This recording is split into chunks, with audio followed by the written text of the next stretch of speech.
ஆயுள் ரேகையின் அடிப்பாகத்தில் உற்பத்தியாகும் இரு கிளை ரேகைகள் தன் தாய் தந்தையை குறிப்பதாகும்.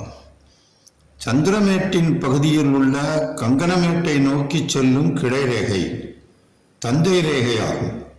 சுக்கிரமேட்டை நோக்கி செல்லும் கிளை ரேகை தாய் ரேகை ஆகும். அவற்றின் மீது மேலும் கீழுமாக தோன்றும் சிறு ஒளி ரேகைகளெல்லாம் தாய் தந்தையோடு பிறந்தவர்களை காட்டும். தாய் தந்தையின் ரேகைகளின் மீது ஒரு சதுரம் தோன்றினால் ஜாதகரின் வயதுப்படி அக்கிளை ரேகை தோன்றிய காலகட்டத்தில் தாய் அல்லது தந்தைக்கு கூன் அல்லது முடம் உண்டாகும்.